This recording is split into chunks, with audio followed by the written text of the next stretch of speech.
The science of getting rich, ये book Wallace D वॉटल्स ने लिखा है, जिसे पढ़कर आप जानेंगे कि रिच बनना एक साइंस है और उसके कुछ प्रिंसिपल्स होते हैं। इन प्रिंसिपल को जानकर आप भी अमीर बनने की कोशिश कर सकते हैं। लेखक कहते हैं कि सबको अमीर बनने का अधिकार है और हमें इस बात को अच्छे से अपने दिमाग में बिठा लेना चाहिए, फिर चाहे हम मिडिल क्लास में पैदा हुए हों या पुअर क्लास में, सबको अमीर बनने का अधिकार है। यह सोच दिल से निकाल लें कि केवल कुछ लकी लोग ही अमीर बन पाते हैं। आपकी अमीरी का रास्ता इस सोच से ही शुरू होगा। खुद से बोले, अमीर बनना मेरा अधिकार है और मैं एक दिन अमीर बनकर रहूंगा। अमीर बनना एक कला तो है ही, इसके साथ ही यह एक साइंस भी है। जिस तरह से फिजिक्स और बायोलॉजी आदि साइंस होती है, उसी तरह अमीर बनना भी एक साइंस की तरह है। इसमें भी कुछ फॉर्मूलाज और इक्वेशंस होती है। ज़रूरत है कि आप उन्हें समझें। ब्रह्मांड सबको अमीर बनने का अवसर देता है। ऐसा नहीं है कि कुछ लोग ही अमीर बन पाते हैं। अक्सर आपने ऐसे एग्जाम्पल्स देखे होंगे जब कोई गरीब आदमी आगे चलकर बहुत ज़्यादा अमीर बन गया हो। धीरू भाई अंबानी भी तो ऐसे ही एग्जाम्पल हैं। इसी तरह मार्क जुकरबर्ग या एलन मस्क भी मिडिल क्लास से ही आते हैं, लेकिन नेचर ने उन्हें एक आइडिया दिया जिसने उनकी जिंदगी बदल दी। इसलिए नेचर या ब्रह्मांड पर पूर्ण विश्वास करें। क्या पता कब आपके दिमाग में भी एक ऐसे आइडियाज आ जाएं जो आपको एक बहुत ही सक्सेसफुल और रिच व्यक्ति बना सकते हैं। हर चीज की शुरुआत एक थॉट से होती है। इसी तरह अमीर बनने की शुरुआत भी आपके थॉट से ही होती है। इसलिए हमेशा अपने दिमाग में पैसों को लेकर अच्छे थॉट्स रखें। समाज हमें सिखाता है कि पैसा सब बुराइयों का जड़ है। ऐसे नेगेटिव थॉट्स को दिमाग से हटा दें। पैसा कभी बुरा नहीं हो सकता, इंसान बुरा हो सकता है। ऐसे ही जब आपके दिमाग में एक बहुत अच्छा आइडिया आता है तो आप उसे एक बिजनेस में कन्वर्ट कर सकते हैं जो आगे चलकर आपको रिच बना सकता है। इसलिए आज से ही एक थिंकर बनने की कोशिश करें। कुछ समय अकेले बिताएं। उस समय जितने भी आइडियाज आपके दिमाग में आए उन्हें लिख कर रखें। यह हैबिट बना लेने से कभी ना कभी आपके पास एक लाइफ चेंजिंग आइडिया जरूर आ जाएगा। बहुत से लोग अपने छोटे से संसार में ही काफी खुश हो जाते हैं, लेकिन ऐसा माइंडसेट गलत है। इस पर आप संकुचित होकर रह जाते हो और जिंदगी में कभी भी कुछ बड़ा अचीव नहीं कर पाते हो। ब्रह्मांड की हर चीज खुद को इंक्रीज या विकसित करती है। यह यूनिवर्स का नियम है। एक नया बीज हमेशा एक बड़ा पेड़ बनता है। यह यूनिवर्स लगातार फैल रहा है। इसी तरह आपको भी अपने दिमाग में यह सोच डालनी होगी कि मुझे भी जिंदगी में कुछ बड़ा करना है। जब तक आप ऐसा नहीं सोचेंगे तब तक आप कुछ भी नहीं कर सकेंगे। आप खुद से कह सकते हैं कि मैं कुछ सालों तक ही यह जॉब करूंगा, लेकिन एक दिन अच्छा आइडिया आने पर खुद का कोई बिजनेस स्टार्ट करूंगा और अमीर बनूंगा। इस सोच से आप सच में एक बड़ी और समृद्ध जिंदगी जी पाएंगे। आप अमीर तब बनते हैं जब आप दूसरों को क्वालिटी प्रोडक्ट या सर्विस देते हैं। ऐसा प्रोडक्ट जो उनकी लाइफ में ज्यादा वैल्यू ऐड करे, उनकी परेशानी को खत्म करे। लेकिन बहुत से लोग अक्सर कॉम्पिटिटिव मोड में रहते हैं। इससे वे अपने कस्टमर्स पर ध्यान नहीं दे पाते। बहुत ज्यादा कंपटीशन की भावना रखने से आपका बिजनेस डूब भी सकता है। इससे अच्छा है कि आप अपने राइवल्स की अपेक्षा अपने कस्टमर्स पर ध्यान दें, उन्हें ज्यादा वैल्यू दें। अगर आपके कस्टमर खुश होंगे तो वे 4 नए लोगों को भी आपके प्रोडक्ट के बारे में जरूर बताएंगे। शायद आपने देखा होगा कि मैकडी में अगर आपसे कोई चीज गिर जाती है तो भी वे वही चीज आपको फ्री में दोबारा से दे देती है। इस तरह के व्यवहार से मैकडी बहुत ज्यादा पैसा कमाता है, क्योंकि वह कस्टमर का दिल जीत लेता है और उन्हें संतुष्ट करता है। बहुत सारे लोग ऊपर वाले को कोसते रहते हैं कि तुमने मुझे यह नहीं दिया, वह नहीं दिया। इस माइंडसेट की वजह से वे हमेशा गरीब बने रहते हैं, क्योंकि इससे उनके अंदर नेगेटिविटी भर जाती है। नेगेटिव ब्रेन कभी भी मनी जैसे पॉजिटिव चीज को नहीं पा सकता। यही साइकोलॉजी का नियम है। इसलिए लेखक कहते हैं कि ग्रैटिट्यूड की भावना हमें अमीरी की तरफ ले जाती है, क्योंकि यह यूनिवर्स हमेशा हमें देता है।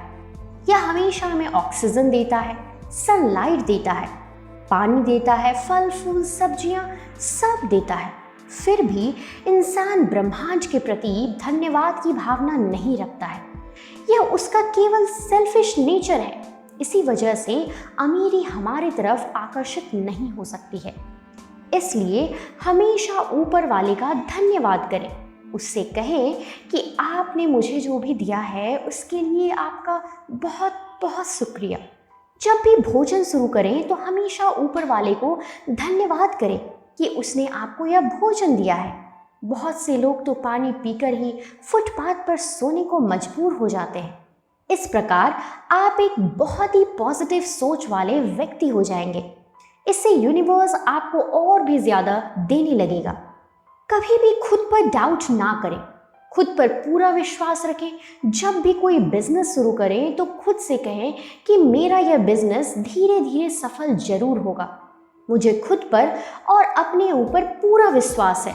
अगर शुरू में बिजनेस अच्छा ना भी चले तो भी हतोत्साहित ना हो जाएं, बल्कि आप यह देखें कि ऐसी क्या चीज़ है जिससे आप अपने बिजनेस को आगे नहीं बढ़ा पा रहे हैं। उस गलती में सुधार लाएं, किसी मास्टरमाइंड ग्रुप को ज्वाइन कर लें, उनसे सलाह मशवरा लेते रहे और इस प्रकार आप अपना बिजनेस ज़रूर आगे बढ़ा पाएंगे। अमीर बनने के लिए आदमी में एक बहुत स्ट्रांग विल पावर होनी चाहिए। इच्छा शक्ति के बल पर आदमी कुछ भी कर सकता है। बड़े से बड़े पर्वतों को भी चुनौती दे सकता है और सागरों को भी लांघ सकता है। इसी तरह व्यक्ति विल पावर के दम पर गरीब से अमीर बन सकता है। अगर आपको कोई स्किल नहीं आती है तो पहले उसे सीख लें। आज की डेट में आपको हर चीज़ ऑनलाइन मिल जाएगी। हर स्किल का कोर्स इंटरनेट पर उपलब्ध है, चाहे यूट्यूब से या किसी वेबसाइट से। आप उस स्किल के बारे में ज़्यादा से ज़्यादा ज्ञान हासिल करें। इससे आप दूसरों से थोड़ा ज़्यादा जान जाएंगे और आपको आगे बढ़ने में भी हेल्प करेंगे। केवल स्किल सीख लेना ही काफ़ी नहीं है। स्किल सीखने के बाद आप एक्शन भी लें और उस दिशा में काम करें। अगर कोई ब्लॉग स्टार्ट करना चाहते हैं तो अभी शुरू करें। अगर कोई बिजनेस शुरू करना चाहते हैं तो भी देर ना करें। कुछ लोग हमेशा प्लान करते रह जाते हैं या सपने देखते रहते हैं और कुछ करते भी नहीं हैं। यही सोचते रहते हैं कि यह करेंगे वह करेंगे, लेकिन इस चक्कर में कुछ भी नहीं करते। इसलिए जो करना है जल्दी करो। जो एक्शन लेता है वही कामयाब होता है, बाकी सिर्फ सोचते ही रह जाते हैं। दूसरों की देखा देखी कोई भी बिजनेस शुरू ना करें, बल्कि आप वही बिजनेस करें जिसे करके आपको मज़ा आए, फिर चाहे देखने में वह कितना भी छोटा क्यों ना लगे। ऐसा करने से आप उस पर सालों साल मेहनत करते रहेंगे और आपको मज़ा भी आते रहेगा। लेकिन अगर आप प्रॉफिट वाला बिजनेस करेंगे जिसमें आपको कोई इंटरेस्ट नहीं है तो भी आप बहुत जल्दी उससे बोर हो जाएंगे और जल्दी ही आप उस काम को छोड़ देंगे, जिससे यह बिजनेस ठप हो जाएगा। इसलिए पैशन वाला आइडिया खोजें और उस पर जुट जाएं। जैसे अगर आप लेखक हैं तो ब्लॉगिंग बिजनेस शुरू कर सकते हैं। अगर पेंटिंग का शौक है तो डिज़ाइन आदि में जा सकते हैं। इस तरह से सबसे पहले आप अपने पैशन को ढूंढें, फिर उसी पर बेस्ड अपना बिजनेस करें। कई बार हम हर चीज़ को अकेले ही करना चाहते हैं, लेकिन यह गलत सोच है। हम सोचते हैं कि सारा काम अकेले करेंगे तो लोग हमारी काफ़ी तारीफ करेंगे, लेकिन इस चक्कर में हम कोल्हू का बैल बन जाते हैं, इंसान नहीं रह पाते। इसलिए इस सोच से बाहर निकलें। बिजनेस कभी भी अकेला आदमी नहीं कर सकता।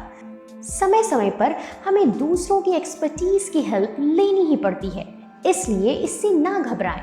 जितने भी बड़े बड़े बिजनेस आपको दिखते हैं, क्या आपको पता है उनमें हजारों लोग काम करते हैं। अगर आपका बिजनेस ठीक से नहीं चल रहा है तो आप भी किसी एक्सपर्ट की हेल्प लीजिए जो उस शॉर्टकमिंग को ठीक कर देगा और इससे आप ज़रूर सफल होंगे। बहुत सारे लोगों के पास पहले से ही बिजनेस होते हैं, लेकिन वे उसे स्केल अप करना नहीं जानते। हो सकता है या तो उन्हें इसका ज्ञान नहीं है या वे ऐसा करने से डरते हैं। इसलिए इस सोच को बदलना होगा। जैसे कोई भेलपूरी वाला चाहे तो वह मॉल के रेस्टोरेंट में कॉन्ट्रैक्ट करके अपनी भेलपूरी वहां भी सेल कर सकता है। इस तरह वह और भी ज्यादा अमीर बन जाएगा। आप जो भी बिजनेस कर रहे हैं उसको भी स्केल अप यानी बढ़ाने की सोचें। पहले अपने देश के डिफरेंट सिटीज में उसे बढ़ाएं, बाद में आप उसे वर्ल्ड के देशों में भी ले जा सकते हैं। यह भी एक बड़ी सफलता पाने और अमीर बनने का रहस्य है। बहुत सी कंपनी अपने अच्छे एम्प्लॉयज को खो देती है। उन्हें समझ नहीं आता कि इतना पैसा देने के बाद भी उनके एम्प्लॉय दूसरे कंपनी में क्यों जाना चाहते हैं। इसका सबसे बड़ा कारण यही है कि एम्प्लॉयज पैसे से ज़्यादा रेस्पेक्ट चाहते हैं और जॉब सेटिस्फैक्शन चाहते हैं। इसलिए हमेशा अपने अच्छे एम्प्लॉयज की रेस्पेक्ट करें, उनकी सैलरी में भी इंक्रीमेंट करते हैं, क्योंकि उनकी वजह से ही कंपनी पैसा कमाती है। अगर आप अपने वर्क प्लेस को ऐसा बना देंगे जहां आपके एम्प्लॉयज़ को शांति, सुकून और खुशी मिले, तो वो आपकी कंपनी को छोड़कर कभी दूसरी जगह नहीं जाना चाहेंगे और आपके लिए दिल से काम करेंगे। कुछ लोग बहुत ही ज़्यादा सोते हैं। वे सोचते हैं कि जब अनुकूल परिस्थितियां होंगी तभी वे किसी काम को शुरू करेंगे, लेकिन जिंदगी में कभी भी आइडियल सिचुएशन नहीं होती है। हमेशा कोई ना कोई दिक्कत या परेशानी ज़रूर रहेगी। इसलिए परफेक्ट टाइम या मूड का इंतज़ार ना करें, बल्कि जो भी काम करना है उसे तुरंत शुरू कर दें। शुरू में हो सकता है कि काम बिल्कुल परफेक्ट ना चले, लेकिन इससे घबराने की ज़रूरत नहीं है। लोगों का फीडबैक लेते रहें और काम में सुधार करते रहें। धीरे धीरे आप देखेंगे कि अपने आप ही आपका काम या बिजनेस परफेक्ट हो जाएगा।